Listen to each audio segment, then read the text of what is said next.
वैज्ञानिक कालक्रम प्रस्तुत करूंगा। पहले उससे पहले देखेंगे कि काल कैसे शुरुआत होती है और दुनिया कैसे बनी होती है और समय कहाँ से शुरू होता है। तो उसके लिए सबसे पहले एक वैज्ञानिक थे जॉन हेमेटे, जिन्होंने पॉइंट ऑफ सिंगुलरिटी की कल्पना की और उन्होंने कहा कि दुनिया जब दुनिया की उत्पत्ति हुई थी जब इस पॉइंट से हुई थी, मतलब इसके अंदर अनंत द्रव्यमान और अनंत घनत्व मौजूद था और इसमें एक विस्फोट होता है, उसको बोलते हैं बिग बैंग विस्फोट। जैसे बिग बैंग विस्फोट होता है तो उसमें चार चीजों का जनरेशन होता है। सबसे पहले बनता है पदार्थ, फिर होता है स्पेस, फिर होता है टाइम और फिर उसके बाद निर्माण होता है शक्ति की, ऊर्जा की, जिससे ये सब कुछ चलता है या दुनिया भी चलती है। फिर उसके बाद होता है जैसे ही विस्फोट होता है तो इसका प्रसार होना शुरू हो जाता है ब्रह्मांड का। तो ये घटना होती है 13.7 अरब वर्ष पूर्व। जब ब्रह्मांड का फॉर्मेशन होता है तो हाइड्रोजन हीलियम जैसे हल्के पदार्थों का निर्माण होता है, उसके सूर्य जैसे बड़े ग्रहों, सूर्य जैसे तारों का स्टार का निर्माण होता है। उनमें बाद में होता है सुपरनोवा विस्फोट। सेकेंड घटना होती है सुपरनोवा।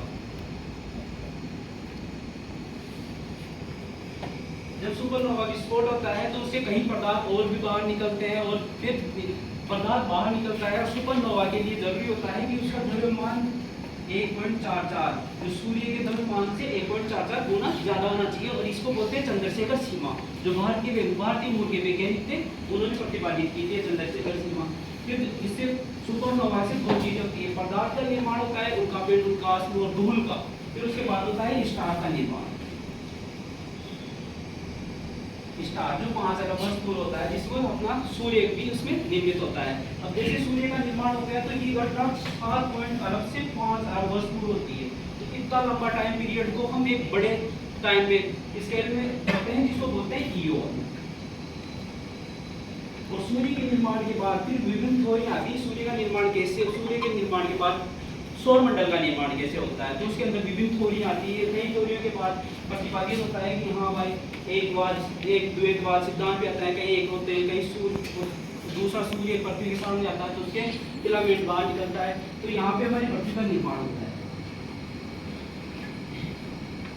पृथ्वी का निर्माण होता है। फिर ये हमारे पृथ्वी के कालक्रम शुरू हो जाते हैं इसके अंदर। अब कालक्रम का इसका टाइम टेबल बनाने का मतलब क्या है कि इसको क्यों बनाया गया है, क्योंकि इसका पहला मतलब होता है कि कोई भी जियोलॉजिकल घटना हो या कहीं पे हमें मिनरल्स की प्राप्ति करनी हो तो इस काल के अनुसार उसमें प्रतिपादित होता है कि उसका फॉर्मेशन एक क्रम बाय क्रम होता है और हम भविष्य का भी अंदाजा लगा सकते हैं कि उसका क्रम कैसे बनेगा, इसलिए ऐसे फॉर्मेशन करते हैं। सबसे पहला होता है प्रीकैम्ब्रियन, जिसके अंदर हिडन आर्केन प्रोटेरोजोइक होता है, जिसको युग होता है। इसको 4 भागों में बांट देते हैं अध्ययन की सुविधा की दृष्टि से, क्योंकि ईओन बहुत बड़ा कालक्रम हो जाता है और ये भी काफी लंबे तक। पृथ्वी बनती है हेडेन में तो पृथ्वी धीरे धीरे ठोस होती है, फिर ठोस होते होते उसका सलवटाकार आकार होने लग जाता है। तो जैसे ऊपर वाले भाग होते हैं जिसको अभिनटी बोलते हैं, महाद्वीप बनते हैं, और जो धसा हुआ भाग होते हैं महासागर। फिर केमिकल प्रोसेस शुरू होती है जिसके अंदर तो कार्बन डाइऑक्साइड बनती है। तो कार्बन डाइऑक्साइड का प्रेशर होता है, दबाव बनता है, तो फिर पानी भी बनना शुरू हो जाता है। तो यहाँ पे ही महाद्वीप और महासागर बनते हैं। फिर आर्केन युग आ जाती है तो कल चट्टानों का क्रम होता है। शुरुआती दौर में तो चट्टानें बाहर आ गई, कहीं केमिकल प्रोसेस हुए, दबाव बना, तो इसमें आर्केन युग में होती है। जो आर्केन युग में बाहर के अंदर जो क्रम की चट्टानें बनी होती है धारवाड़ क्रम की होती है। सबसे ज्यादा मिनरल्स इसी क्रम की चट्टानों में पाया जाता है, जैसे कि मिनरल्स होते हैं, सोना हो गया, लोहा हो गया, तो इसी क्रम की चट्टानों में। अब इस टाइम टेबल का बनाने का रीजन भी यही होता है कि अब जब हमें सोने की या फिर चांदी की या फिर किसी भी धातु की जैसे लोहे की अगर खोज करनी है तो हम धारवाड़ क्रम की चट्टानों में या फिर कुडप्पा या अरावली तंत्र के अंदर फिर तांबा वांबा आ जाता है। तो इन्हीं चट्टानों में जाके ढूंढने की कोशिश करेंगे, किसी दूसरी जगह पे नहीं ढूंढेंगे। फिर आ जाता है उसके बाद प्रीकैम्ब्रियन।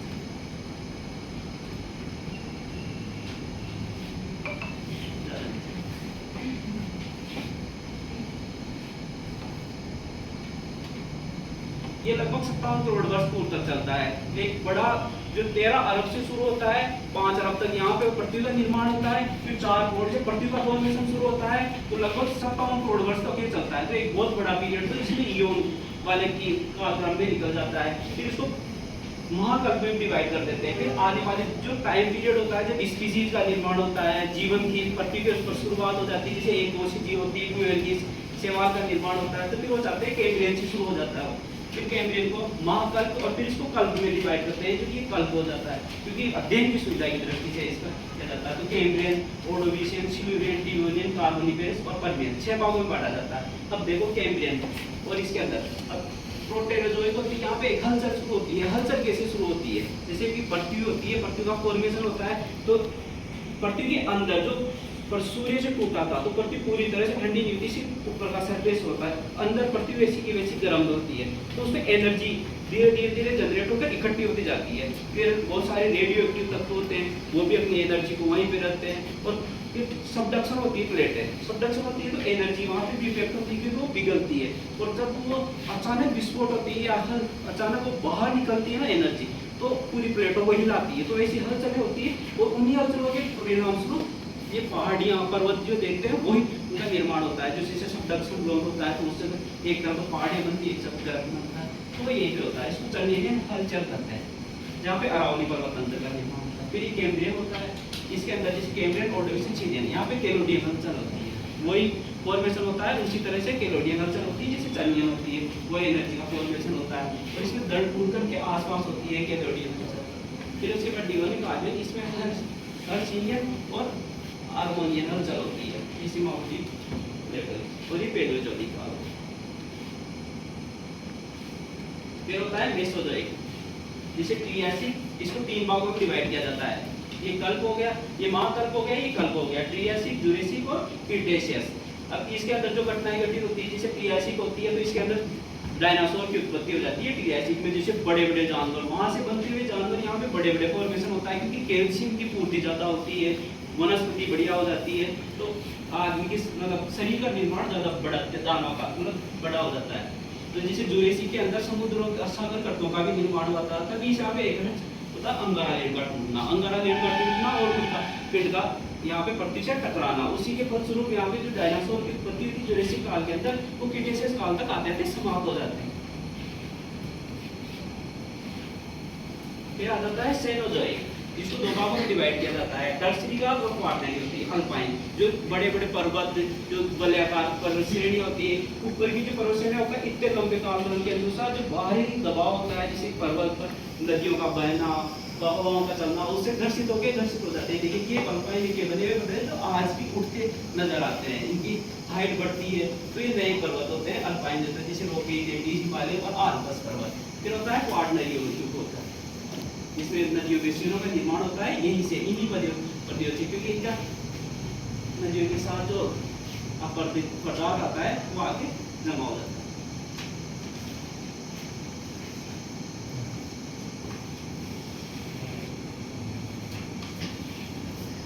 टर्सरी कल्प होता है, जो टर्सरी होता है इसको युग में बांटा जाता है, क्योंकि ये अभी नया कल्प होता है। टर्सरी को जैसे इनको 2 भागों में पेलियोजीन और नियोजीन होता है। पेलियोजीन को भी अध्ययन के लिए 4 भागों में आता है, जैसे पेलियोसीन, इयोसीन, ओलिगोसीन, मायोसीन और होता है, जिसके अंदर ये ट्रांस हिमालय का उत्पत्ति होते हैं। इयोसीन में प्रारंभिक उत्थान, ये केंद्रीय हिमालय का इनका उत्थान हो जाता है। मायोसीन में मध्य और ये लघु हिमालय का। ये क्वेश्चन क्या आता है कि कौन से क्रम में कौन सा पर्वत की उत्पत्ति होती है।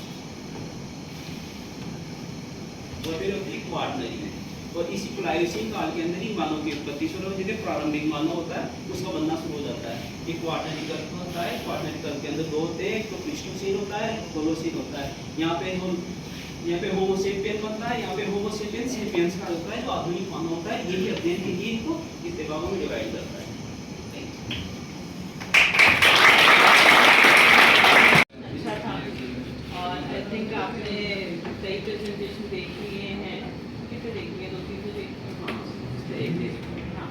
ओवरऑल प्रेजेंटेशन बहुत अच्छा था। थोड़ा सा मुझे जो लगा, एक तो स्पीड तेज है ना, तो उससे हुआ क्या कि स्टार्टिंग में तो आप फुल ऑन एनर्जी के साथ थे, और जैसे जैसे टॉपिक नीचे आता गया वैसे वैसे अपनी एनर्जी डाउन होती गई। ऐसा नहीं होना चाहिए ना?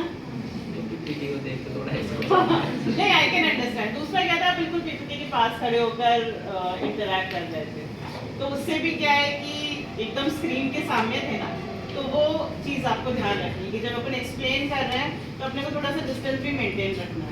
दूसरा, क्योंकि आप वहीं देखकर बोल रहे थे, इसलिए आई कांटेक्ट ज़्यादा स्टूडेंट से हुआ नहीं था। तो स्टूडेंट्स कोई उधर देख रहा है, कोई इधर देख रहा है, तो क्लास में तो ये होना ही नहीं चाहिए, तो एक चीज़ अपने को ये भी काम करनी है। अब आ जाते हैं टॉपिक पर। टॉपिक बहुत अच्छा चूज़ किया आपने। अब इसको एक्सप्लेन कैसे करना है, क्योंकि जियोलॉजिकल टाइम हिस्ट्री है, तो सबसे पहले जियोलॉजिकल टाइम जो स्केल होती है उसको अपने को डायग्रामेटिकली बनाना होता है। आपको फर्स्ट ये एक्सप्लेन करना पड़ेगा कि इयॉन एरा पीरियड्स में क्या डिफरेंशिएशन है ना। उसके बाद में आपको जितने भी आपके एराज हैं उसको लिख कर सिर्फ पॉइंट्स मेंशन करने हैं, क्योंकि डिटेलिंग्स दे रखी थी। अब जैसे मान लीजिए आपने धारवाड़ सीरीज बोली कि इस पीरियड में धारवाड़ सीरीज की घटना घटित हुई, पर क्या आपने धारवाड़ सीरीज का एग्जाम्पल दिया? मैम सबको पता है ऐसे नहीं होता है ना, कुछ को पता है कुछ को नहीं पता। तो अपने को तो बेसिक से चलना है। जब सर आपको पढ़ाते हैं, तो पढ़ाना शुरू किया था तो बिल्कुल जीरो से स्टार्ट किया था ना, है ना। तो जब अपन टीचिंग की प्रोसेसिंग देख रहे हैं तो अपने को ध्यान रखना है कि अपने टॉपिक पर भी अपन बिल्कुल बेसिक से चलें। आप ये मान के चलें कि जो बैठे हुए उनको कुछ नहीं आता है और आप ही हैं वो करता करता जिनको सिखाना है। तो अपने को क्या करना पड़ेगा, बिल्कुल बेसिक से स्टार्ट करना पड़ेगा। तो एक तो आपका जो टाइटल है उसको आपको अच्छे से एक्सप्लेन करना है। दूसरा फिर जैसे मैं आई उस पर कि आपको एक तो अपने वॉइस मॉड्यूलेशन पे काम करना है, मतलब है ना थोड़ा सा। हाँ, मतलब स्टार्टिंग से आप अगर एनर्जी में हैं तो आप लास्ट तक उसकी एनर्जी में होने चाहिए।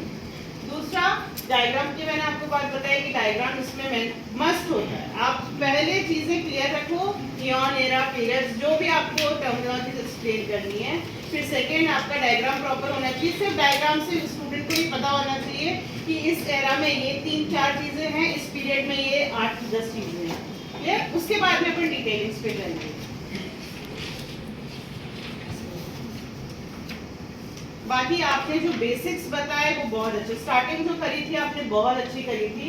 बेसिक से आपने स्टार्ट किया कि किस तरीके से बिग बैंग थ्योरी से सब चीज़ें स्टार्ट हुई और फिर धीरे धीरे आके बहुत प्रॉपर्ली आपने उसके ओरिजिन को एक्सप्लेन किया, तो उसके लिए तो तालियां मिलती हैं।